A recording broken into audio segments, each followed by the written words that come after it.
There it is. Okay. Hello, everyone. Okay. Hi.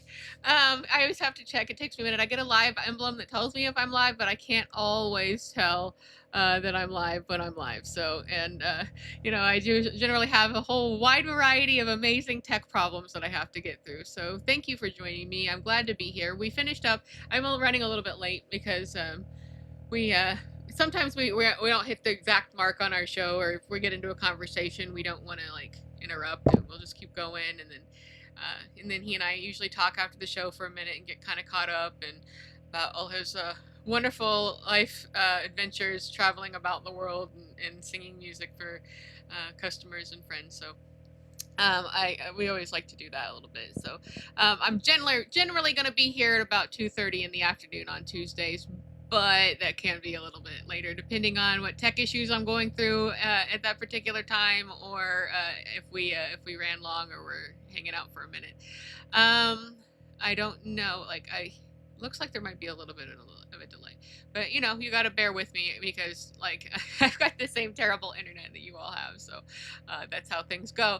But anyways, thank you for hanging out with me. I like to decompress after talking about all of the horrors of what's been going on. So the it's nice to just kind of hang out and see what everybody's doing. We talk to people during the show when we can, unless we get kind of on a big tangent and we don't really have a lot of time, or it's a lot of topics in one show. And I like to do the same thing. So if you want to if you want to talk to me, I will talk to you. So that's kind of just like how I like to do. So I'm mostly just hanging out, having a good time. It's been a pretty productive week for me. And I do this week to week now. I think this is like my fifth or sixth run at this. And it took me a while to kind of get the hang of it because I thought I was just going to be like, click, go live on the phone. No, I had to download the suite and do a whole bunch of things. So it's been a little bit of a little learning curve going on. So I know that I have a lot of I've picked up a good amount of followers, and I always like to start off an episode, or I guess this isn't an episode, it's just a hangout. But I like to start off by just kind of reintroducing myself so that people can get a better sense of who they've followed and what's going on. So I'm Nicolette Olivier. I'm an author and artist and filmmaker and maker of all things, world famous, of course, and I just do, I have a lot of irons on the fire, my hands on a lot of things. I can't just settle on one thing. I have to do lots and lots of things. And I usually take this time to talk about how I've been doing and what I've been doing, and things like that. And this time, like, I think I'll do that as well. But I actually kind of have a point this time that I want to make, because I keep getting feedback, like pretty repetitive feedback. People reach out to me, and sometimes they'll leave reviews about it. But I get feedback about my books, about how they would make good movies. And I'm like, yeah, like that's the point. Like that's what I'm doing. That's literally like my whole thing is I'm trying to like get that across in my writing. And I think the reason that people, say that primarily is not just because like they're like, oh, I love it, it would be such a good movie, it's so great, wonderful. No, it's because like I have a very visual style of writing. So I'm one of these people that you can really just conceptualize things mentally, like where blocking like how people are standing, what they're saying, how they say it. When I could see faces and things like that, and so it's very three-dimensional for me. I'm writing what I'm picturing, and so when I'm putting it down in words, that's what I'm seeing, it is like a movie, when I'm looking at it, and how I'm seeing it, and how I'm picturing it. So when I do that, then people are like, like, and people pick up on that, then it's like, yes, you picked up what I have put down. Like, that is exactly what I'm trying to do here, is convey it in a way that it sounds like that. But it's still, I think it's like my most favorite compliment that I get. And feedback from people is really important, and reviews from people are really, really important, because people just tend not to read review or leave reviews. And some people, like, go into stuff they don't want, spoilers and reviews, so they're just whatever. But that's, the plight of like of an indie creator. You just have to hope that like people, you put the legwork in, you talk to people, you meet people, and you try to make it so that they can access your stuff and that they want to talk to you and hang out and read your shit, and that's it. When I first came on here, I didn't really know like the rules. Like I didn't know how things work, because every time I'd put something out, it would seem like it would get like dinged for something, and then I'd have to go through and like appeal and that. So I was trying to be like professional and like, but that's not me. Like I can't not swear. I can't not like talk about stupid shit. Like last week, like I told a story about like a wood roach got on me and like I died, and then I came back to life and I died again because it got on me a second time, and it was horrible. It was an absolute fucking nightmare. And like I can't like sit there and act like that like didn't happen, because it definitely happened. But this time I at least have a, like more of a purpose for being here, and you'll see from my content that I'm all over the place. I don't just talk about my books. I don't just talk about my art. Like I make films, and I talk about what I'm watching, and I post things that make me laugh, and I'm thinking about doing a thing. I've got a really big collection of 78s, which are like the original like albums, like, and I was thinking about starting to do some videos with playing some of those, and like really old obscure stuff that you wouldn't normally have access to. So that is something that might be coming up here. But I'll turn tarot. I do a little bit of astrology stuff. So there's all kinds of things that you can enjoy by following me. And I'm trying right now to raise my profile a little bit. So I would appreciate it if you guys would follow me or check out my stuff, and if you like it, then follow. That'd be great. That would be really cool of you. It would help me out for sure. Because right now I'm very much incomeless, because I'm trying to make the full transition into being able to put my art my books forward, because I was one of the first casualties of AI job loss in my industries, which were writing and art and design, which are absolutely gone. So if I can get into position where more people follow me, and we like I can make some money off of TikTok, like that's really going to help me out. It's going to make it so I can keep making things for people to enjoy. So I currently have 2 books out on the market. One is about Buster Keaton. It's a nonfiction novel. So it's sort of like in the vein of like Alex Haley's Roots or Truman Capote's in Cold Blood. It's a novel format, but it is based on like 13 years of research. There were times that I could at points when I could tell you when where Buster was, like down to the minute. And that's about Buster Keaton and his family, primarily the latter half of his and their lives. And so it's in a novel format, but it is nonfiction. And that is something that it's mostly like if you're already like a history fan or an old film fan, silent film fan. It's not super about the silent film. It's mostly about his life in the later years. So when he transitioned into TV and was doing a lot of live performances and things like that, and then you learn a lot about his family, and that is actually the companion book to the film I made called "Oh Buster, Where Art Thou," which you can watch for free on YouTube. And that is like a story, like basically life and career told by friends, family, historians, fans. Like I went and found people who were still living who knew him, and they graciously talked to me, and people who were historians and things. So it was a really cool experience to be able to capture that at the time that I did. And you can go on YouTube, you just look up "Oh Buster, Where Art Thou," and you can watch it for free. And then if you like it, then you can read the book, and that gives more of the inside track of what was going on in his life at the time. But after that I also write multi-genre, so I've got all kinds of different stories happening.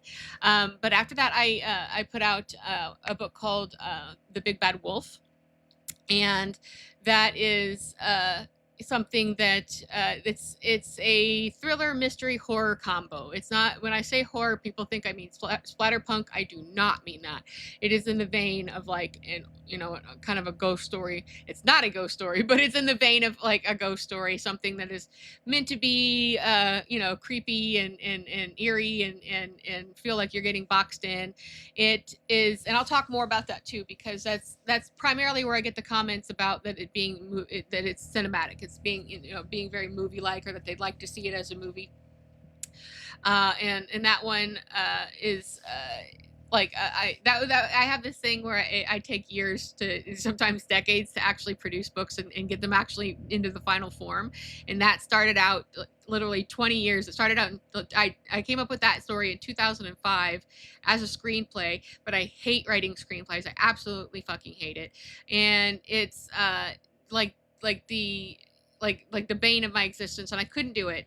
So I over the years adapted and readapted and readapted until finally last year, end of last year, I got it out in novel format the way it needed to be, and it is now available. You can purchase it on Amazon just like the other in any format that you like, and it follows. It's a dual timeline story that follows it's set in 1985 and 1975, and it starts off with a guy who's just a guy, who is dealing with the death of the loss of his father, but it's his father. You know, they were kind of estranged. They had a strained relationship, and his dad was like this, award-winning, like amazing, everybody loves this guy, detective and cop, and he's got to kind of reckon with his father's legacy and what that was to like other people, and but not really having a relationship with him himself. And then he's in the position of now having to clean out his house,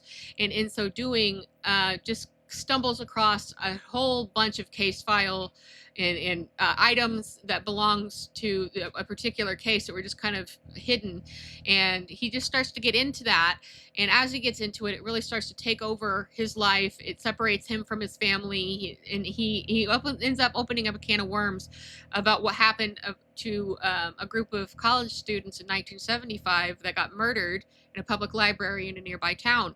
And he doesn't know why specifically his dad has these case files when they should probably be with the police station, but he gets so involved with it that he ends up doing, his conspiracy wall and trying to figure it all out and getting in there, and like it ends up taking over his life, and then he gets invested in what happens to them. But there's also the dual timeline of what actually did happen to them, so you can get into it, and there are clues everywhere. I do my own artwork, my own cover work, and there are clues in the cover. Like, so that is something that is like really important to me. That's also why I never want to give up being an indie, even though it's like 1,000% more difficult, because I have complete control and complete say over what happens. Nobody, I don't like, nobody can use AI on my stuff. Like, nobody can decide what my cover is going to be. Like, I get to do all of that. So I get to make, my Another New World, the Buster book, like that's a painting of mine. I painted that cover, and then the Big Bad Wolf is a photo of mine with a design on. It's designed. So I got to do all of that, and then I have 2 new books coming out. Those again will be pretty back to back. One is called the next one up is called Sorry, Charlie.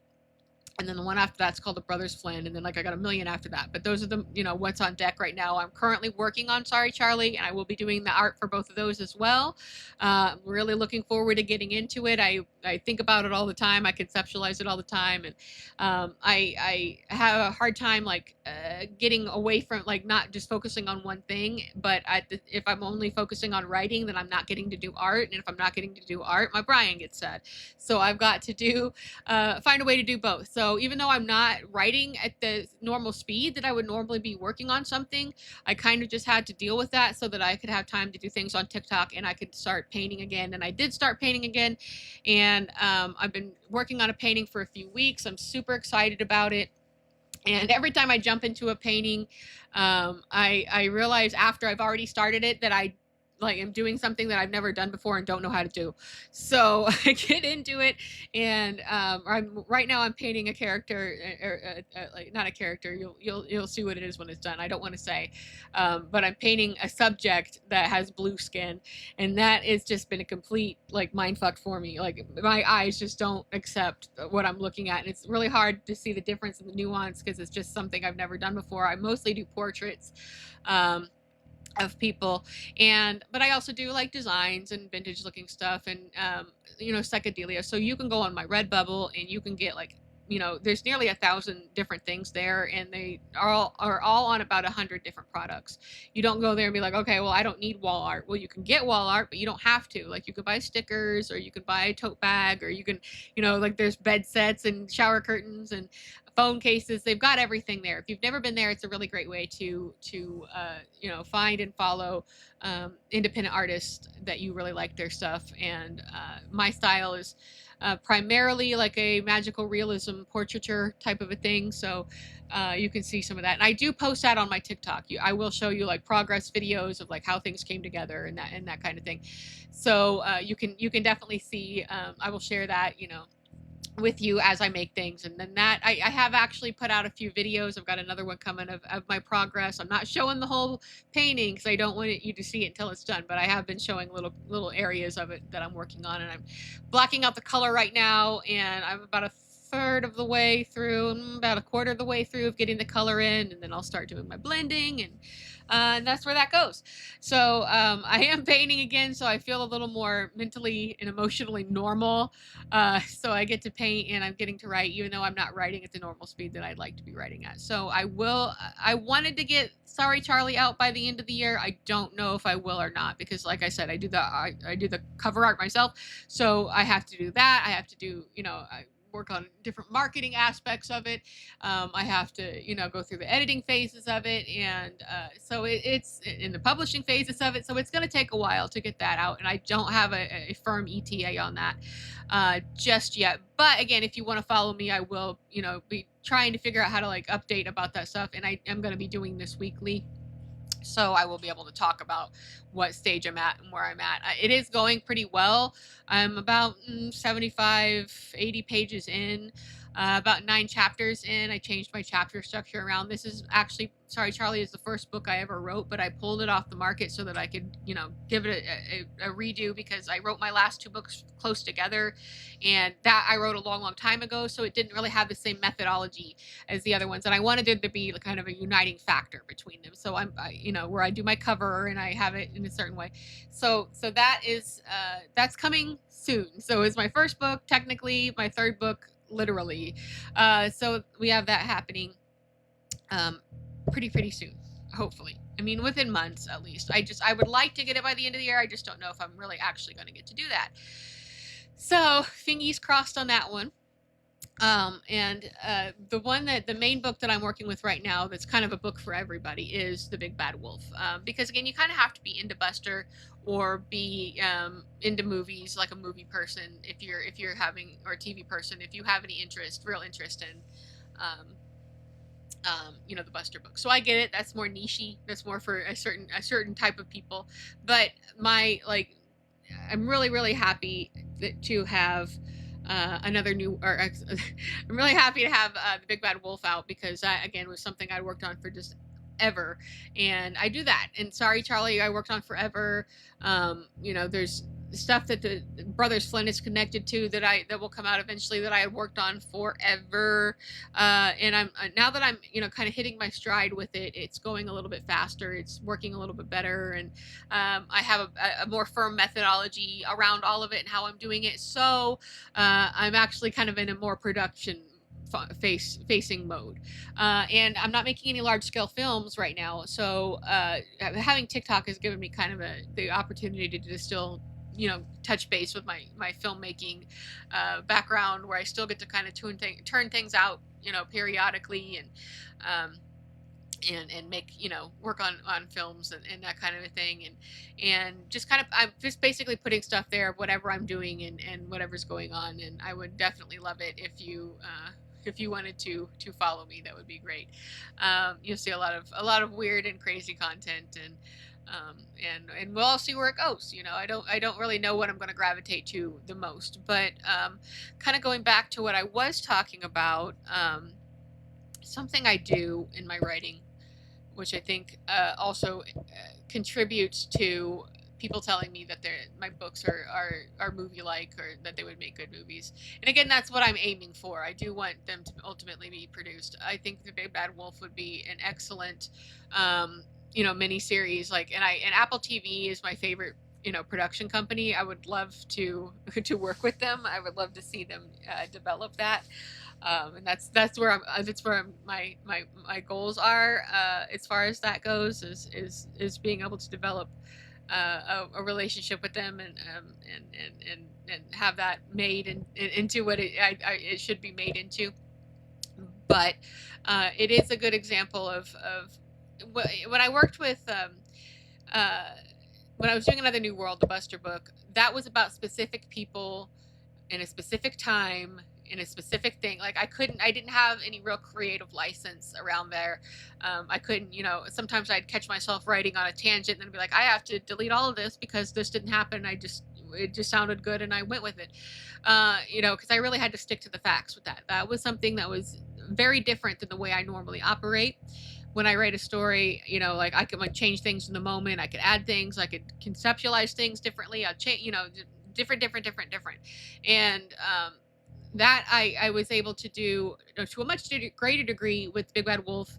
But I also again had to adhere to the specific details of what was happening and when it was happening and how it was happening. So again, that was another pretty literal story, and it being set in 85 and 75, I had to abide by the time periods. But I tend to write things in the 80s fairly frequently. I think it's fun. I think it's a good time to be writing things. That's when the best media was available, and life was pretty good for most people at the time. And so I have that, like in my pocket at all times. But this time now, like with my going forward, I'm, pretty much able to do whatever I want, and I really like that. I really like being in that place again. But something that allows me to do that and have that visual style is that I'm not just picturing people. I'm not just picturing how things are. Like I mentally cast. Actors or other characters in roles. Like there are people who are inspired. Roles are I write them around.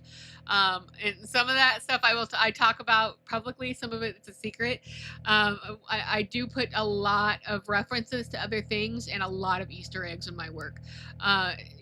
There you will always be able to find some sort of connection, the common thread between my books. And so that you can always find like my books are like a scavenger hunt really, because there's always going to be like a reference to another book, to another, and then you got to like look into it and be like, oh, that was in this, and sometimes it's very subtle. And there you can almost always find at least one reference, but there's always more. To Supernatural, I always refer to it. I just love burying it in the content in some way or another. Like I'm not like a Supernatural fandom person. I'm very anti Supernatural fandom, but I enjoy it in my own way. Uh, I worship at the altar of Supernatural still, and I probably always will. So that there are little moments in the Big Bad Wolf that you might be able to pull out.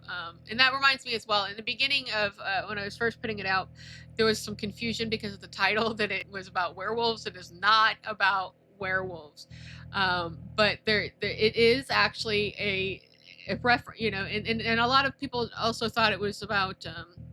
Well, I shouldn't say a lot, but I did get the feedback about that it was like about Little Red Riding Hood. It's also not that. There is zero connection there.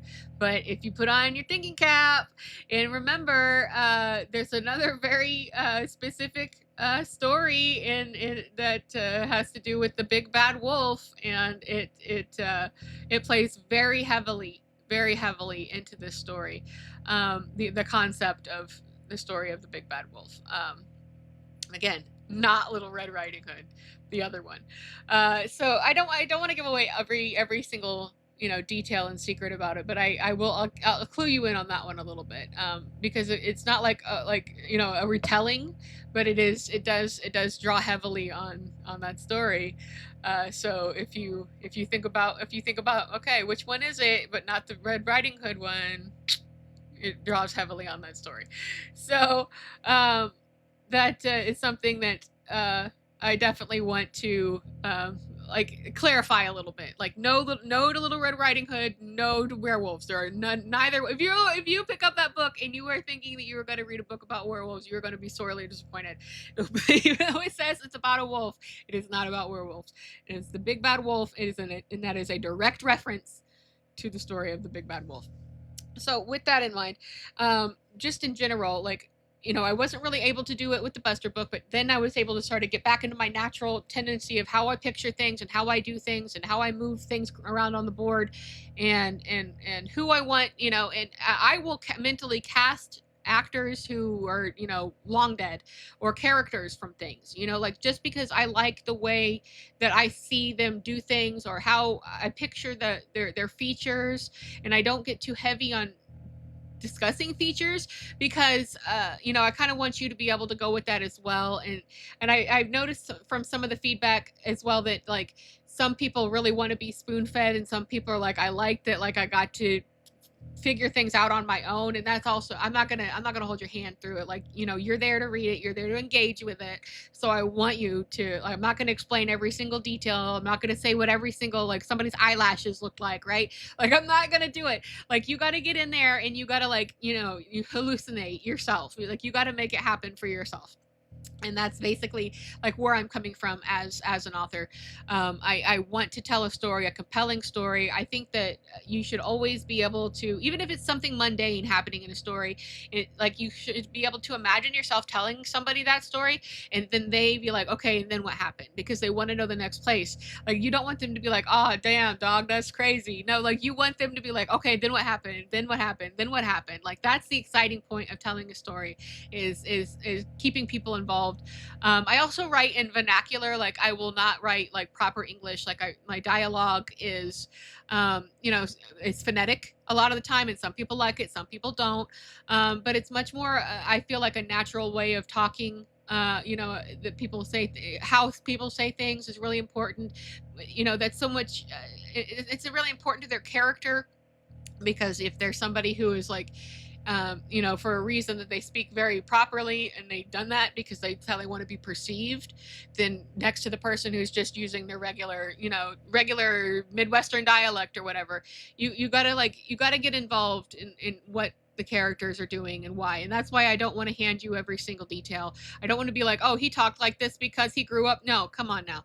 Like, I don't need to do that. Like, you guys can infer and make your own, you can make your own pictures of it. And that's why I don't get heavy into the details, because I want you to do that. I want you to be able to envision it in your own way. I want you to be able to enjoy it in your own way, not without me telling you every single detail of how you're supposed to experience it. That's author intrusion. That's being too controlling. This is supposed to be for the sole purpose is enjoyment, and I want people to enjoy it. That's why I give so many copies away. If you can't afford a copy and you want a digital copy, get at me. I will send you one. I don't care. I'll do it. I need money. I do. We all do. So I would prefer that you, like, bought it, or at least rented it off a KU or something like that, Kindle Unlimited, so that I could at least get something, for it. But it would make it, like, really, it would help me out quite a bit. But if you don't, if you're like, man, I can't afford it, or whatever, or I don't know you, I will try out your stuff. Like, just get at me. I will send you one. It's cool. So that's the whole thing. But I keep I keep cycling around here, but the thing about, like, picturing it and casting it, like, I can't always find somebody that I want to mentally picture. So sometimes their features will be, like, in pieces and parts to me. But sometimes there will be, like, a full fleshed out actor that I will imagine and kind of work around. Or a character of something from somewhere else. That can be the case too, where I just picture them, in that role. Like, there are no limits to me when it comes to making up a story.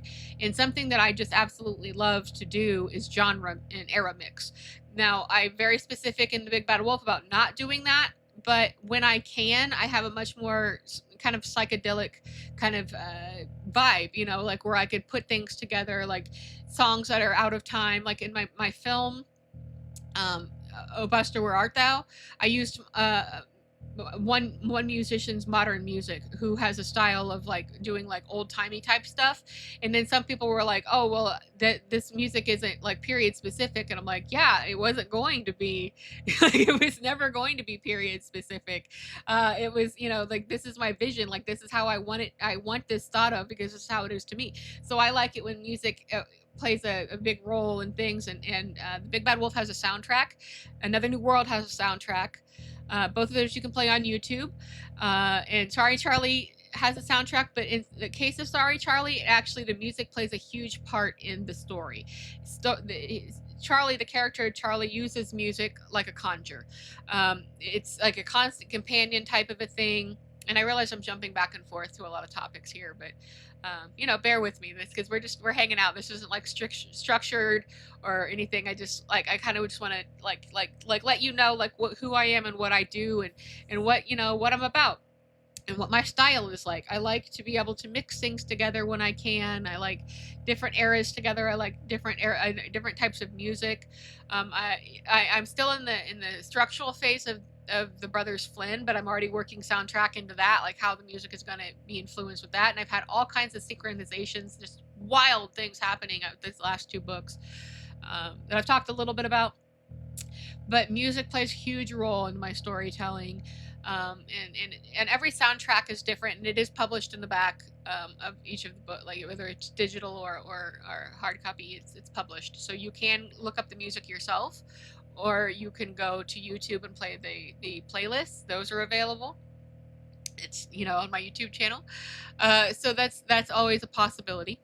But in every story, I try to use the music differently. Like in Another New World, the Buster story, I use the music tells the story. It is again not period specific, but the what's happening in the songs tells what happens in the story. And then in The Big Bad Wolf, that some of it is period specific, but it's also very atmospheric, and that was the intention of that, how things start off in a good place and then they just kind of unravel from there. So that's where that comes from. And then in Sorry Charlie, it's going to be a really big soundtrack, and again that will be available too. I'll make a playlist for that as well, but it's going to be a really really big soundtrack because that plays directly into the story, and how things happen and when things happen and why things happen and how Charlie uses the music for a tool. Sorry Charlie is kind of genreless at this point. I think of it as a dramedy because it's comedic, but it's also like reading a comedy, but it's also like all comedies basically have drama involved. And that's what you can't have one without the other when it comes to comedy or drama, and it's kind of both. It really walks the line of both. I think it's just straight fiction, you would call it, because even though it is like I have a magical realism style, and that basically is what it is. That doesn't get applied very much to writing as it does art, and but it is a story about like recognizing fate, and it is a story about odd people coming together, and it is a story about overcoming struggles and overcoming trauma and finding your place in life. And it's about that particular story, that's the one I'm working on now, is about a guy who is like really interesting and good looking, and he's successful, and he's got a really big internet personality, but this not like an influencer because that's gross, but like he's just really like got a lot of followers, and he's into the blog life, and he's like he fixes things, and he's super cool guy who loves music. And then he's also not left his house in 10 years, so when it catches on fire and burns down, and he almost dies in that fire, and then the entire house burns down, he's now a guy who has to figure out life on the spot. And that's where we are, and that's what it is. That's the story. And he meets he has some a person he knows, but he basically doesn't know anybody. He really doesn't know what's going on or in the world around him. He shut it out, and he meets someone his first day, and that person is super weird and unusual, so they click. But it's you really can't tell where it's going to go, and it's like sort of like an anti romance story, because I'm heavily against like the romance genre. I'm a hater. So that's the thing about that. Like it's like what is our purpose in life? What are we doing? What is like you watch this guy figure it out. Like why why is he like the way he is? Like why are these people, what brought them together, what draws them together, what are they going to do with their lives, and what is he going to do with his? So that's and how are they going to help each other? So it's sort of it examines kind of just the human condition without all the nastiness in the world now, that we are looking at, it's and that's again, um, that again is a story I've been working on for a very long time, and I won't say who because I don't want to. But the character of Charlie Clement was very much based on a real person, that I knew, but I'm not going to say any more about that than that. But there are other characters. There was a crazy synchronization that happened. I talked about it in my last stream, and when I was just sitting here and something insane happened and I just couldn't believe it. Because remember, I said that I put, I hide little supernatural things in my books. Well, this was something that I'll touch on this briefly. This was something that, and if you don't know what a synchronization is, it's like deja vu, dream vu, high strangeness. Like something happens that you could not have known was going to happen, could not control, was completely out of any realm of any of your influence at all, whatever. So what happened was, and this was so crazy, I had like I said, I've been working on this story for years and years, and then probably about 10-15 years ago, I had a character in the story who I had specifically envisioned as like my model for that was Sam Winchester, and which is really important because this goes again back years that I had this set in this story, and I even gave him the name Sam because to me I was like ha ha ha, because it was just sort of a little thing for me, like how I wanted to do it, how I wanted to see it. But what was funny was that when he's introduced, he's Sam, but the joke is that his first name is George, which plays into the story. It's more important than it sounds, but it's kind of a joke because his actual name is George Harrison, and he instead goes by Sam Harrison, right? Like that's the joke. But there's also a George thing that has to do with that, but that's part of the fate thing as well. But that had been in there forever. The George Sam Harrison thing had been in there forever. Then a couple of weeks ago, I'm OG Tumblr. I'm Tumblr or die, like forever. And I was on Tumblr and I was just about to go to bed, and I had literally probably 3 minutes before I was about to walk out of the room, and I was scrolling my dash, and in that time I see this weird gift set, and because I follow a lot of supernatural stuff.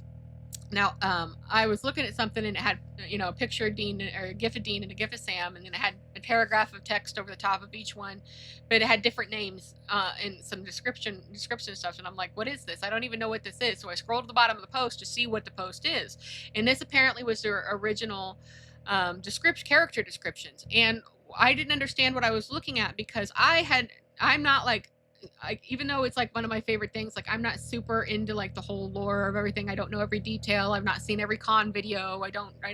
I just see it as I see it. I just experience it as I experience it. So I did not know. I thought that the name Winchester was locked in, because of the Sarah Winchester thing. I thought that was from day one, they were Sam and Dean Winchester. I didn't know that they had actually had a different name originally, a different last name. I had never heard that in all of this time. Never, not one time had I heard that. So, but what I wasn't understanding, what I was looking at, was that they had put their original last name, and their original last name was Harrison. And I'd never heard that. Holy shit, wow. So first I'm looking at that and I'm reading the character descriptions and I'm taking it as supernatural content. Oh, this is a neat lore thing that I've just found out. I didn't know about that. And then it just very slowly dawned on me, clouds, fog moved out, and I was like, oh my fucking God, the character in Sorry Charlie of Sam that I named Sam because I was modeling him after Sam Winchester, his last name is Harrison. That character's name is Sam Harrison. And Sam Winchester's original name was Sam Harrison. I didn't, and not I knew this and somewhere lodged it in my brain. I literally had never heard this before. So I was it took me a couple of days to kind of get over okay, obviously this is a signpost. This is a moment for me, or right time, right place. I've got to be writing this story. This is my a big thing for me, a huge deal. So that was a really exciting moment. But I something that direct, like that was the first time anything like that super direct had ever really happened, in any great measure. So like it was just really shocking, a big shock to the system that I had named the character that I had named Sam Harrison based on Sam Winchester without knowing that Sam Harrison was Sam Winchester's original last name. It just kind of blows me away. I know that's a lot of circumlocucious talking there, but I think you get the point. But and that's what you get. That's what happens when you kind of, I don't know, like like because I had modeled that character after him, and I had thought of him, and that there needed to be a joke about George Harrison in there, and I don't know, it's just like all these things, all these events had to happen to make that happen, and then just like having like just a 2 or 3 minute window where I saw that post, and not just going by it and just thinking whatever, but actually like like that clicking with me, and crazy. But there's a lot of stuff like that happening with these most recent two books. It happens with everything. It happens in like everything in my life. But if you notice it, it will be there. Like you have to tune into it for sure, and you will start seeing that kind of stuff yourself. But that's something that. I think it was a really special moment around this book, and so, and then there's another character named, and it's funny because these stories they evolved over so long that the people that I imagine them in the roles change over time. Like originally, like this story of Sorry Charlie is so old that when I originally conceived it, there's another character named Bill, and I imagined Wendell Pierce, like when I was making that character, like I thought of him, and then like so much time went by that he like would have aged out of the part, and then I started thinking about Craig Robinson in it. So now I picture Craig Robinson in that part. And there's some other, like I said, some others. There's a character of Goldie. I can't really conceptualize. I don't really have anyone for her. But then that was another thing that happened. It's like there was a picture. There was a. I did it again. Like this actually, that synchronization thing happened twice because I had another character in there that I had named. Actually, 3 times. Honestly, it happened 3 times. But I don't need to get into every single one of them. But this happened 3 times because I was working on this character that's also, it's a small character, but she's in there, and I named her Jane because I had imagined Jane Lynch in that part, and I just kind of modeled it after her, again going back years.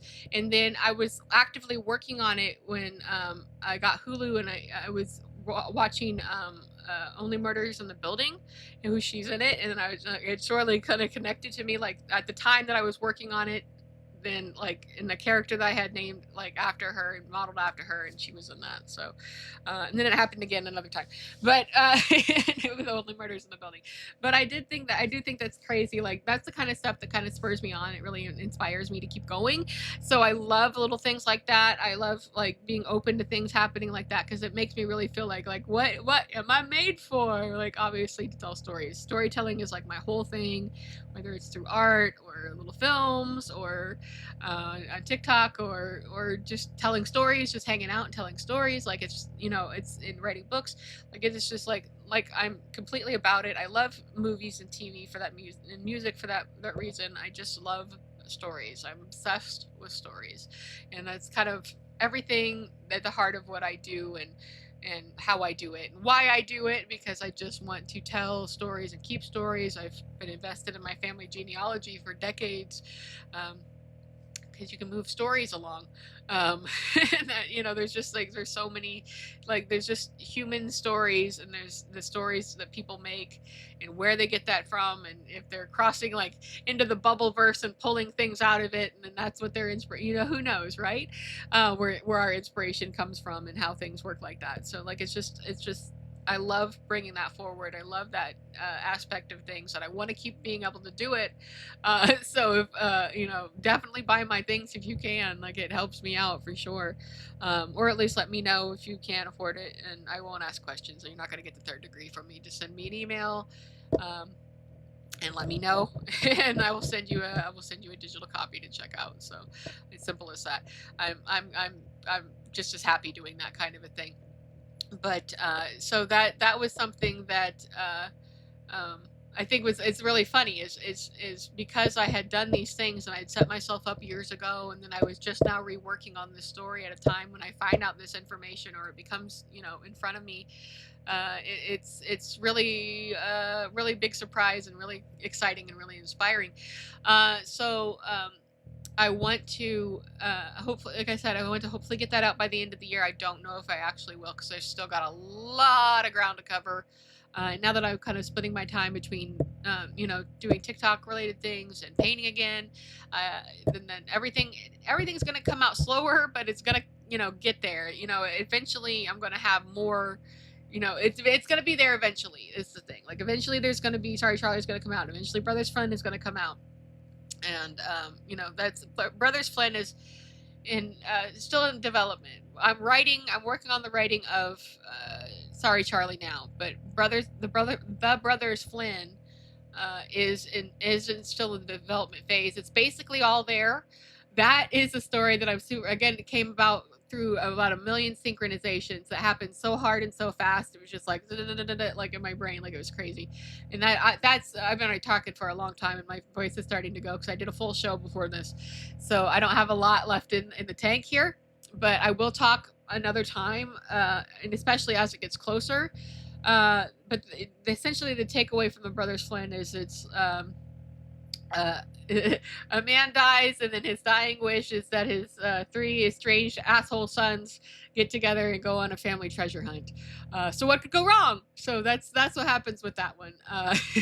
And I'm so excited about getting to write that one for the way that it came about, and that it's going to be so much fun, and how fleshed out it is in my mind, and I'm super excited about it. It's actually a new idea. That one's not something. It connects to another series that I've been working on even longer than all of these.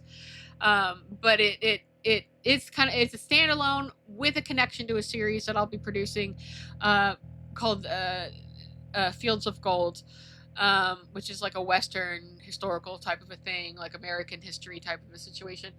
But that it but it can be read by itself is the thing. And I'm so like the family treasure hunt stuff relates back to that historical stuff, and I'm really looking forward to getting into that one, because that it's going to be new, and it's like the full pictures there, and it's such an exciting story for me, and I get to write about assholes on a treasure hunt. I'm loving that. And I'm really excited about where that's going to go. And that I think I'll leave you here on one final thing is I have when I talk about Easter eggs and connections, I always connect my books to each other.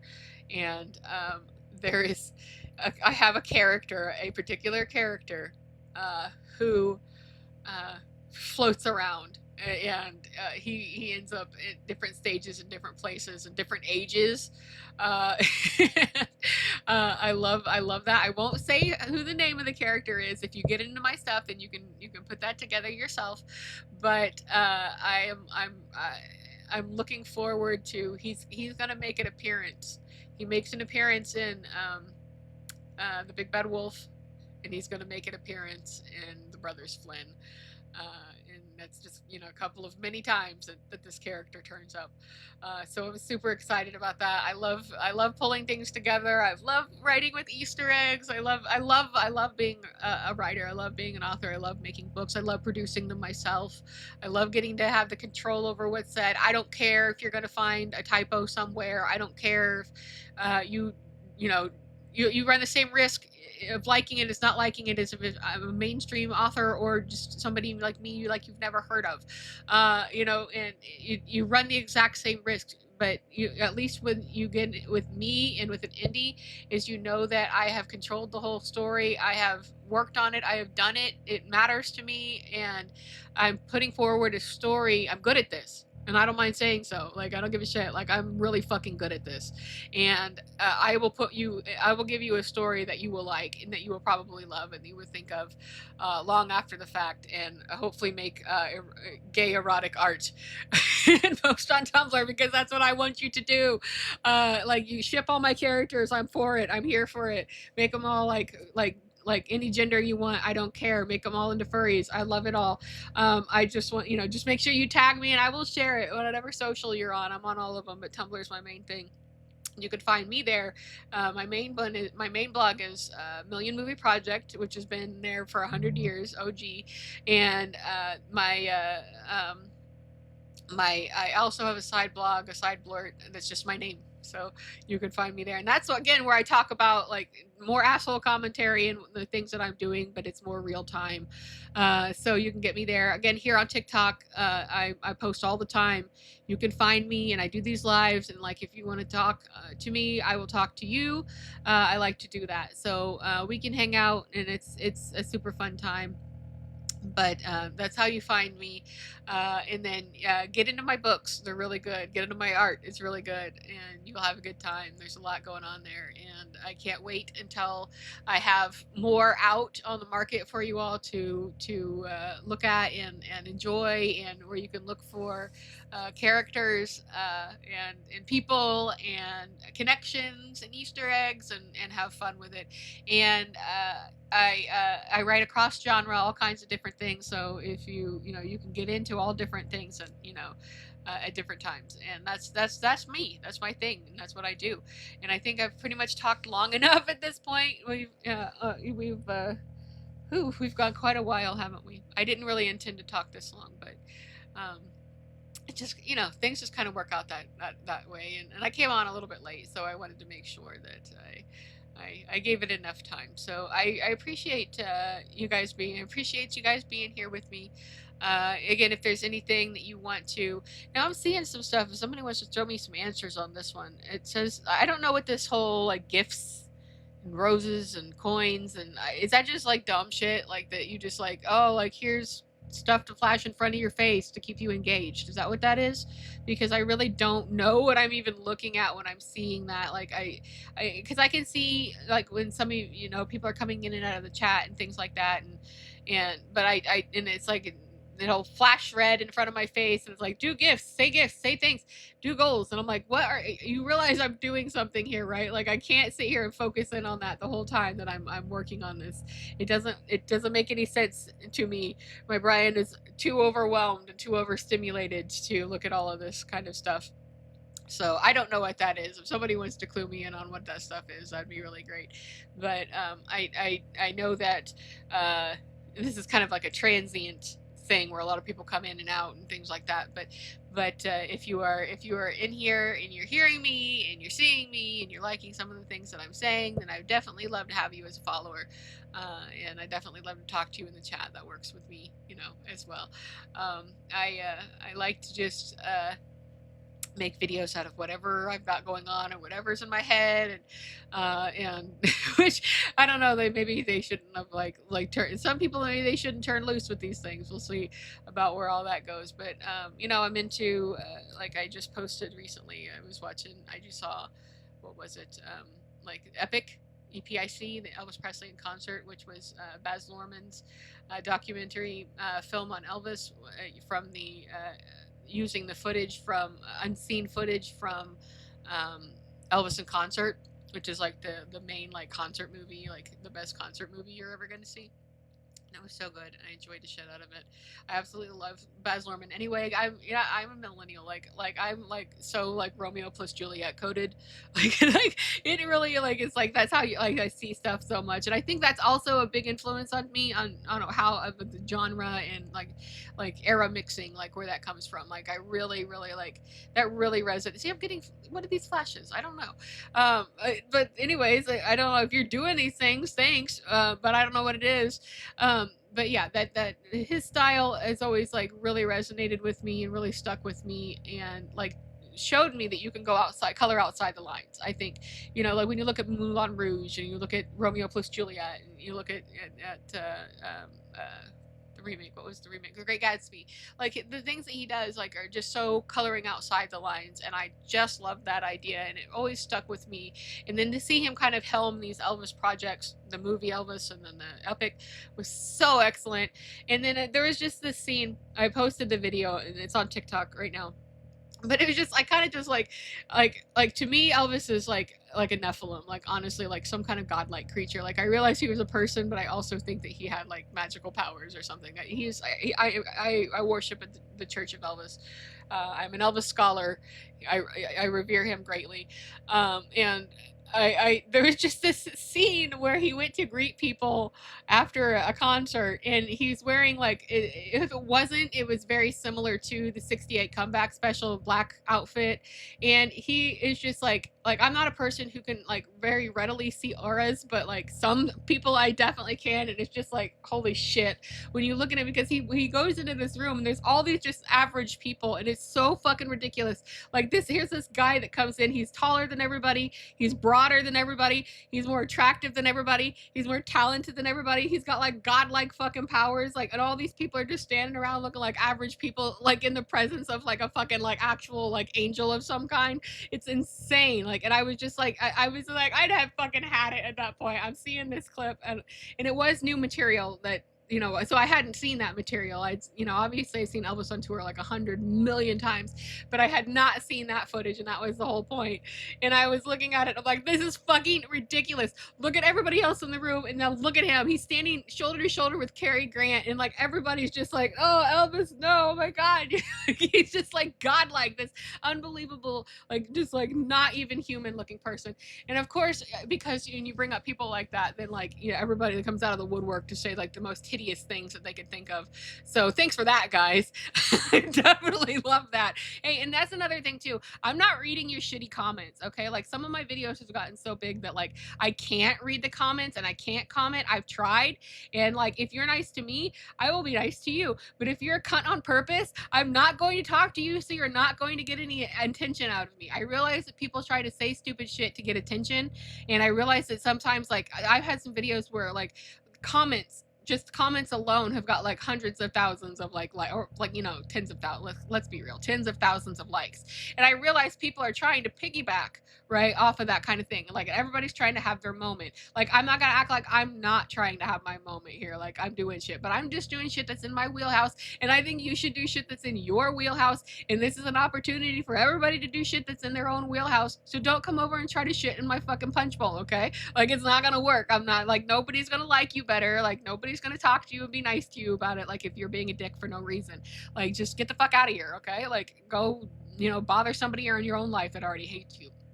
That's where we basically are. I mean, right? Like you're gonna come around and like, I said I was gonna stop talking 10 minutes ago, and here I still am, still going. But I'm having a good time, and I don't want to, like, I could feel the makeup on my face, and I want to take it off really bad, but I also hate wasting it. So I hope you're all really enjoying like my stylings here, like, cause like, yeah, I know, right? Like, and I go to some effort. I make some effort. I do have some videos with me without makeup on though. I don't know how many more of those I'm gonna do though. It's kind of weird. I feel weird when I come on and I'm like, hey guys, you know, look at my gargoyle me, and my bad hallway lighting, you know, like changing an air filter. Cause you know, like you wonder what people like can find useful, like, you know. So yeah, I have a video of me changing an air filter in my hallway. Like, sure, I'm gonna do it. Like, whatever. Like, yeah, that's like that's fun. That's fun, you know, for everybody to do. And I'm thinking about I'm gonna start doing some trivia. I'm good at trivia. I love trivia. So I'm gonna start throwing some trivia videos out there, and I'm gonna start. I'm thinking I'm gonna do something with my 78s. And I've got a really huge record collection. Not like huge, like massive, but I've got a sizable record collection. And there's a thing on, you can only use a certain amount of like 30 seconds or a minute of approved music on TikTok, which super fucking sucks. Because I want to be able to put out full songs of stuff, but I think the older stuff might be like sort of exempt from any real copyright issues. So I'm going to at least start with putting on some of the older stuff, and letting you guys kind of see into that. And I can tell you, I have some stuff from like really old movies. I have some stuff like, you know, from movies from the 30s. I have some some Carter family stuff that I will play on my record player, and then I have 33s, and then so I will look into my most obscure stuff that I think that I can play the full version of the full song on, and I will play some of those as well. But I do know that my more commercial stuff I could probably only play a piece of, so I'm not going to be able to like give the whole thing. And I'm like a spontaneous dancer. I love to just dance around to music and stuff. And I was wanting to film videos of like just like when I felt like doing that, like when I'm just dancing around my kitchen to stupid music. But again, because of the music, like I can only use a clip. So I don't know. I don't know. That's stuff that's still kind of I'm figuring it out. But I appreciate feedback. If anybody's like, yeah, dance around your kitchen, who cares? Let's do it. Like, who cares if it's only like a minute's worth of music? Do it, whatever. Like, okay, cool. Then I will do it. So I don't know. I'm trying to figure it all out as I go, and see what works and what doesn't, and who's responding to what. And I'm not like big on like I do sometimes make some food stuff, but I'm not big into food at all. Like eating it or making it. So I might show you some stuff. I basically just eat the same thing over and over because I hate food, and I eat like I'm super like try to be healthy, like I'm like super health mode, like super supplement mode, like that's my whole thing. So you'll see stuff about like supplements and like that. But I don't know if I'll be filming any like food really related stuff. So I don't know. Probably a lot of people do that. I have done it a little bit. Like there's a video of making sun butter and stuff like that. So like yeah, maybe.